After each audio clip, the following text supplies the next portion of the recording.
Hello दोस्तों, स्वागत है आपका आपके channel the knowledge about the toppers में। तो आज हम कक्षा 10 के इकोनॉमिक्स का चैप्टर 2 देखेंगे, जो कि मोस्ट इम्पोर्टेंट चैप्टर है। इससे आपके ज़्यादातर अगर क्वेश्चन आते हैं इकोनॉमिक्स सेक्शन से तो इसी टॉपिक से पूछे जाते हैं। तो चलिए इस टॉपिक को शुरू करते हैं। तो देखिए, सबसे पहले हम जाने ये क्षेत्रक क्या होते हैं। इंग्लिश में इसको सेक्टर कहते हैं। तो देखिए, सेक्टर 3 प्रकार के होते हैं। अगर हम इनके प्रोडक्शन के बेसिस पर बात करें, एक होता है प्राइमरी, एक होता है सेकेंडरी, एक होता है टर्सरी, मतलब प्राथमिक, तृतीयक और तृतीयक क्षेत्रक। अब ये प्राथमिक क्षेत्रक क्या होते हैं? तो देखिए, प्राथमिक क्षेत्रक का मतलब होता है कि जब हम नेचुरल रिसोर्सेज का यूज करके उनका हम प्रोडक्शन करें और उनसे हम वस्तु किसी भी चीज़ का उत्पादन करें, तो वो प्राथमिक क्षेत्र के अंतर्गत आते हैं। मतलब अगर हम बेसिक नेचुरल रिसोर्सेज के बेसिस पर ही सारे प्रोडक्शन अगर करते हैं तो वो प्राथमिक क्षेत्र के अंतर्गत आते हैं। जैसे मान लीजिए आपका क्या होगा, जैसे आपको लकड़ी काटना हो गई, लबरिंग हो गई, मत्स्य पशुपालन हो गए, ये सब क्या होती हैं, ये आपकी प्राइमरी सेक्टर की होती है। सेकेंडरी सेक्टर क्या होती हैं? जब हम प्राइमरी सेक्टर मतलब प्राथमिक सेक्टर से जो रॉ मटेरियल होता है, कच्चे उत्पाद, उसको लेकर के उनका मान लीजिए उनको बहुत सारे फैक्ट्रियों द्वारा या इंडस्ट्रियों द्वारा कुछ नए उत्पादों का निर्माण करें, मतलब उनका विनिर्माण प्रणाली के द्वारा अन्य उत्पाद रूपों में परिवर्तित कर दे, तो उसे हम क्या कहते हैं? सेकेंडरी क्षेत्रक। मतलब उनको सेकेंडरी सेक्टर में हम बांटते हैं। तो ये हो गए दो तीन क्षेत्रक, जिसमें आपके देखा, जैसे मान लीजिए हमने गन्ने से खेत से गन्ना काटा और उसमें से हमने चीनी बनाई, तो क्या हुआ, उसको हमने विनिर्माण प्रणाली द्वारा उसे बनाया ना। और मान लीजिए हमने लकड़ी से कागज बनाया, तो वो भी तो विनिर्माण प्रणाली के अंदर है, लकड़ी से कागज। तो ये दोनों आपको क्या हो जाएंगे? सेकेंडरी आपके सेक्टर के अंतर्गत आ जाएंगे। अब ये देखो, तृतीय क्षेत्र क्या होता है, मतलब ये टर्सरी जो आपका सेक्टर होता है, ये क्या होता है? तो बेसिक ये किसी चीज़ के उत्पादन नहीं करता, बाकी बल्कि ये दोनों चीज़ों में मदद करता है। ये क्या करता है? ये जो प्राथमिक और द्वितीय आपके क्षेत्रक होते हैं उनकी मदद करता है। मान लीजिए आपने प्राथमिक क्षेत्रक के द्वारा टमाटर बनाया कृषि के द्वारा, और हमने द्वितीय क्षेत्रक के द्वारा उसमें हमने जैम बना दिया मान लीजिए, या सॉस बना दी, तो अब हम उसको अगर बहुत दूर तक ले जाएंगे तो जितने भी परिवहन के, संचार से जितने भी संबंधित सर्विसेज वाला काम आएगा वो सब इस टर्सरी सेक्टर में आता है, मतलब तृतीय क्षेत्रक में आता है। तो ये आपको मैंने बता दिया प्रोडक्शन के बेसिस पर तीनों क्षेत्रक। अब देखते हैं कि, अब देखिए, अब ये जो तीनों क्षेत्रक होते हैं ये कुछ ना कुछ सर्विसेज और गुड्स प्रोड्यूस करते हैं ना, कुछ ना कुछ तो प्रोड्यूस करेंगे।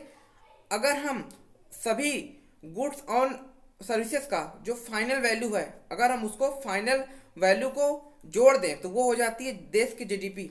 मतलब देश में जितने भी तीनों सेक्टर हैं, जितने क्षेत्रक हैं, उनमें जो भी final goods and service produce हो रही है, अगर हम तीनों को जोड़ दें तो वो क्या हो जाएगी? वो टोटल आपकी जीडीपी हो जाएगी। अब लेकिन हम देखते हैं कि सबसे ज़्यादा योगदान किसका होता है, हमारे जो पूरी जीडीपी उसमें योगदान किसका होता है। तो देखिए, जीडीपी मैंने आपको बता दिया योगदान किसका होता है। तो योगदान तो तृतीय क्षेत्रक का है, लेकिन लेकिन जो प्रोडक्शन होता है तो तृतीय क्षेत्र योगदान देता है। लेकिन अगर हम बात करें लोग कहाँ से कहाँ ज़्यादा इन्वॉल्व हैं, कहाँ ज़्यादा लोग जुड़े हुए हैं, तो लोग प्राथमिक क्षेत्र, मतलब प्राथमिक क्षेत्र जैसे कृषि है तो कृषि में ज़्यादा लोग जुड़े हुए हैं। लेकिन उत्पादन तो हमें तृतीय क्षेत्र ज़्यादा दे रहा है ना, प्रोडक्शन तो वहाँ से मिल रहा है, लेकिन जुड़े वहाँ ज़्यादा लोग हैं। इसका मतलब कि वहाँ अल्प बेरोजगारी है। इसे क्या कहते हैं? अल्प बेरोजगारी। इसे हम प्रच्छन्न बेरोजगारी भी कहते हैं, छुपी हुई बेरोजगारी। मतलब कि कृषि में लोग लगे हुए हैं, हमें दिखाई पड़ रहा है प्रत्यक्ष रूप से लगे हुए हैं, लेकिन जो प्रोडक्शन कर रहे हैं वो अगर हम उनको हटा देते हैं तो प्रोडक्शन पर कोई इतना खास प्रभाव नहीं पड़ता। लेकिन अगर तृतीय क्षेत्र की बात करें तो उसमें जितने लोग लगे हैं उसकी अपेक्षा वो ज़्यादा ही प्रोडक्शन देता है। तो इसका मतलब तृतीय क्षेत्र बहुत इंपॉर्टेंट है। इसका बढ़ता महत्व भी हम देख सकते हैं। क्यों? क्योंकि हमें आजकल देख रहे हैं जैसे जैसे हम लोगों की आय बढ़ रही है तो विभिन्न प्रकार के वो सर्विसेज रख रहे हैं। जैसे मान लीजिए पहले घरों में नौकर नहीं होते, तो अब लोग नौकर रखते हैं, वो भी एक सर्विस बढ़ी। और देख सकते हैं जैसे जैसे जैसे लोगों की आय बढ़ रही है, लोग कह रहे हैं कि हमें नए अधिक से अधिक होटल चाहिए, अधिक से अधिक शॉपिंग मॉल चाहिए, अस्पताल की मांग शुरू कर देते हैं, विद्यालय।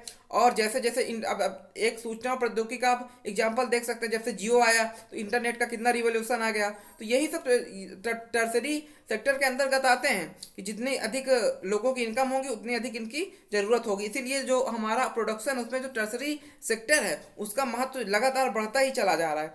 मैंने आपको अल्प बेरोजगारी बता दी, इसे प्रच्छन्न या छुपी हुई बेरोजगारी कहते हैं, क्योंकि इसमें लोग जुड़े होते हैं पर उनको उतना काम नहीं होता। और मैंने आपको बता दिया कि लिखा है ना, जितने काम में जितने लोगों की ज़रूरत होती है उससे ज़्यादा लोग काम में लगे होते हैं और अपनी क्षमता कम योग्यता में काम करते हैं, प्रचंड बेरोजगारी करते हैं। ये भी इंपॉर्टेंट है आपके लिए। मैंने इसका महत्व बता दिया, क्योंकि परिवहन भंडारण की सेवाओं का विकास हो रहा है, ये सब मैंने बता दिया कि मांग शुरू कर देते हैं। मैंने बताया सूचना और इंटरनेट वाला, ये सब बता दिया। तो अब देखते हैं हमारा अगला टॉपिक क्या है।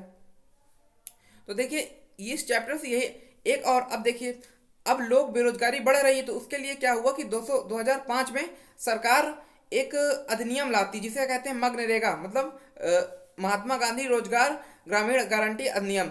इसे हम कहते हैं नरेगा भी कहते हैं शॉर्ट में। लोग ने देखा होगा अपने गांव में नरेगा में जुड़े होते। तो ये 2005 में अधिनियम आया था। इस अधिनियम के अंदर क्या बात हुई थी कि सरकार 100 दिनों के अंदर रोजगार की गारंटी देती है, और अगर वो रोजगार में देने में कामयाब नहीं होगी तो वो आपको बेरोजगारी भत्ता देगी। तो ये काफ़ी काफ़ी तरीके से, जो आपने देखा होगा, जो गांव में कई कार्य जैसे रोड बनाने के हो गए हैं, खेतों के कुछ सार्वजनिक क्षेत्र के कुछ काम हो गए, तो उसमें लोग जुड़े होते हैं, उनको सरकार की तरफ से बेरोजगारी भत्ता मिलता है। वही नरेगा कहते हैं।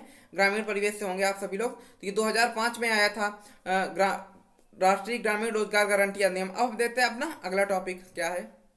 तो अब देखिए, मैंने ये तो आपको बता दिया कि प्रोडक्शन के हिसाब से 3 टाइप के होते हैं। अब लोगों के जुड़े रहने के आधार पर, मतलब जहाँ लोगों के काम करने के आधार पर, कितने आधार पर हम बांट सकते हैं, तो इन्हें हम 2 सेक्टर पर बांट सकते हैं। एक होता है संगठित क्षेत्र, एक होता है असंगठित क्षेत्र। संगठित मतलब क्या होता है कि इसमें क्या होता है, तरह से आप सरकारी मान लीजिए कि इसमें क्या होगा कि रोजगार की अवधि नियमित होगी। मान लीजिए आप सरकारी नौकरी और प्राइवेट नौकरी से संगठित और असंगठित क्षेत्र का एक अनुमान लगा सकते हैं। सरकारी नौकरी में क्या होता है कि रोजगार की अवधि नियमित होती है, हम सरकार द्वारा पंजीकृत होते हैं, सरकारी नियमों का पालन होता है, कुछ अनौपचारिक प्रक्रियाओं कार्यविधि होती है, तो सरकारी नौकरी में होता है। लेकिन अगर यहीं कोई प्राइवेट नौकरी हो तो उसमें क्या कोई गवर्नमेंट का नियंत्रण तो होता नहीं है, प्राइमरी सेक्टर है। तो उसमें क्या होगा, जो एक लोग होंगे, जो प्राइवेट लोग होंगे, वो अपना नियंत्रण रखेंगे, तो ये सरकारी नियंत्रण से बाहर होती है। ठीक है, ऐसा नहीं है कि नियम नहीं होते हैं प्राइवेट वालों के लिए, लेकिन जो प्राइवेट कंपनी के मालिक होते हैं अपने अनुसार कार्य करते हैं। इसमें रोजगार की कोई सुरक्षा नहीं होती, कभी भी आपकी जो जॉब है जा सकती, पर सरकारी में क्या होता है, सुरक्षा होती। तो ये संगठित और असंगठित मैंने एकदम आसान भाषा में आपको एक्सप्लेन कर दिया। अब देखते हैं हम आपको अगला टॉपिक क्या है। तो इसमें लगभग यही टॉपिक थे जो आपको पढ़ने थे। अब देखिए कि इस टॉपिक से ज़्यादातर यही सारे क्वेश्चन आते हैं, जैसे आपका ये बेरोजगारी हो गई, और आपकी प्रछन्न बेरोजगारी हो गई, ये अधिनियम हो गया ये 2005 वाला, और क्षेत्र के बारे में कुछ पूछ लेता है। देखिए, एक और क्वेश्चन जैसे बनता है कि प्राइमरी और पब्लिक सेक्टर क्या है, तो मतलब नहीं, प्राइवेट और पब्लिक सेक्टर क्या है। तो प्राइवेट सेक्टर क्या होता है, जो प्राइवेट जैसी कंपनियां होती हैं। पब्लिक सेक्टर क्या होता है, जो जहाँ पर सरकार अपना इन्वेस्ट करती है, जैसे आपकी बिजली हो गई, आपका सड़कें हो गई हैं। हालांकि कुछ सड़कें प्राइवेट उनका निजीकरण हो रहा है, लेकिन ज़्यादातर चीज़ें जो पब्लिक होती हैं, मतलब जो ज़्यादा महंगी चीज़ें होती हैं, उन्हें सरकार कम कीमत पर उपलब्ध कराती है, ताकि लोग ज़्यादा से लोग उसका फ़ायदा उठा सके। तो ये जो आप पूछा जा सकता है कि जो पब्लिक सेक्टर है वो होना क्यों जरूरी है किसी भी देश में, तो ये होता है कि जैसे प्राइवेट सेक्टर में हम देखते हैं कुछ चीज़ें, जैसे मान लीजिए अगर कोई प्राइवेट कंपनी बिजली देगी तो उसका एक कॉस्ट ज़्यादा रखेगी ना, लेकिन जब पब्लिक सेक्टर होगा, सरकार के द्वारा होगी, तो उसकी कॉस्ट कम हो जाती है। तो ये आपके लाभ होते हैं पब्लिक सेक्टर के। तो मैं आपको उम्मीद करता हूँ कि ये वीडियो आपको अच्छा लगा होगा। अगर ये टॉपिक मेरा एक्सप्लेनेशन आपको थोड़ा सा भी अच्छा लगा तो जरूर लाइक कर दीजिएगा और कमेंट कर दीजिएगा, और हाँ, चैनल को सब्सक्राइब करके ही जाना। Thank you.